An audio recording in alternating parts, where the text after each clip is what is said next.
Here's a statistic that sounds outrageous, but isn't. There's a very real chance that the Rolex on the wrist of the person sitting across from you at dinner isn't genuine. Not a flimsy street market knockoff. Not something that breaks after a week. We're talking about precision-made replicas produced at industrial scale. Watches so convincing that even professionals struggle to identify them. This isn't a fringe problem. It's a global underground economy worth tens of billions of dollars, quietly hollowing out the luxury industry from the inside. And if you think buying a luxury watch means you're investing in heritage, craftsmanship, and legacy, there's a growing chance you're actually financing organized crime. If you value unfiltered truth about the luxury world, make sure you're subscribed, because what you're about to hear isn't comfortable, but it's real. How the counterfeit industry overtook the real one. This story isn't just about watches. It's about what happens when arrogance, artificial scarcity, and unchecked branding collide with modern manufacturing. Let's start with the numbers. Global watchdog agencies estimate that counterfeit goods now generate well over $50 billion annually. And among all luxury products, watches sit at the very top of the food chain. Why? Because they're compact, high-value, easy to ship, and emotionally charged. Industry estimates suggest 30 to 40 million fake watches enter circulation every single year. Now compare that to reality. The entire Swiss watch industry produces roughly the same number of watches annually, which means, statistically speaking, there are now more fake Swiss watches being made each year than real ones. And when you narrow that down to Rolex, which produces around 1 million watches annually, the imbalance becomes disturbing. For every authentic Rolex produced, dozens of replicas are created alongside it. That's how we reached this point. A world where counterfeits may outnumber the originals. Why modern fakes are almost impossible to spot. The old tells are gone. Weight differences? Gone. Cheap finishing? Gone. Misaligned bezels? Gone. The modern counterfeit industry operates out of advanced manufacturing hubs in southern China, regions already known for producing legitimate electronics, precision components, and industrial tooling. These factories aren't improvising. They're engineering. The market is tiered. At the bottom are obvious imitations sold to tourists. Above that are mid-grade replicas that fool casual buyers. But at the top are the super clones. These aren't copies. They're mechanical reconstructions. Factories now reverse engineer genuine watches component by component. They study tolerances, materials, and finishing techniques using the same CNC machinery used by legitimate manufacturers. Materials once exclusive to luxury brands are no longer exclusive. Specialty steel alloys? Replicated. Ceramic bezels? Chemically matched. Dial textures and lume formulas? Reproduced. In some cases, the feel, weight, and thermal behavior of a replica is indistinguishable from the real thing. The movement problem nobody wants to talk about. For decades, the movement inside the watch was the final line of defense. Not anymore. Modern counterfeit operations now produce fully cloned mechanical movements that replicate layout, function, and performance. Chronographs operate correctly.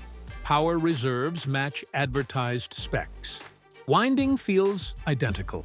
Even microscopic details, internal engravings, laser etchings, and alignment markers are replicated using automated processes. Some replicas now include fake digital authentication features designed to create a false sense of security. This isn't accidental. It's psychological engineering. How the underground market actually works. This isn't street-level crime. It's organized, reviewed, and optimized. The buying process mirrors legitimate e-commerce, except it operates through encrypted platforms, private dealers, and online communities. Buyers receive detailed inspection photos before purchase. Communities scrutinize the product for flaws. Factories adjust based on feedback. It's crowdsourced quality control. Shipping is equally calculated, routed through multiple countries to avoid detection, repackaged to appear domestic, and delivered discreetly. By the time the watch arrives, the supply chain has been laundered. Who really profits from fake luxury? Many buyers justify replicas as harmless rebellion. They frame it as resistance against inflated pricing, waiting lists, and gatekeeping. But the money doesn't disappear into the void. It flows directly into transnational criminal networks. Counterfeit luxury goods are a favored revenue stream for organized crime because they're low risk and high margin. Drug money funds factories. Factory output generates clean cash. The cycle repeats. Investigations across Europe and Asia have repeatedly linked counterfeit goods to drug trafficking, weapons smuggling, and extremist financing. This isn't speculation. It's documented. When you buy a fake luxury watch, you aren't sticking it to a brand. You're funding criminal infrastructure. Why this is destroying the legitimate market.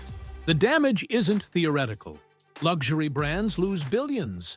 Jobs disappear. Consumer trust collapses. But the biggest loss belongs to buyers. Once consumers realize they can access most of the visual experience for a fraction of the price, many exit the legitimate market entirely. The old belief that replicas lead to future genuine purchases? The data doesn't support it. For many, the replica is the end of the journey. That destabilizes resale markets, fuels paranoia, and introduces hybrid watches. Real components mixed with fake ones that fool even professionals. Confidence collapses. And when trust disappears, value follows. An arms race with no finish line. Authorities seize millions in counterfeit goods every year. But enforcement can't scale at the speed manufacturing evolves. Brands turn to blockchain, AI, and forensic analysis. Counterfeiters respond with cloned chips, fake documentation, and automated forgery. It's an arms race, and no one is winning. The uncomfortable truth. This isn't about morality policing. It's about reality. The counterfeit luxury market exists because branding outpaced transparency, scarcity replaced accessibility, and prestige became more important than product. The system created the demand.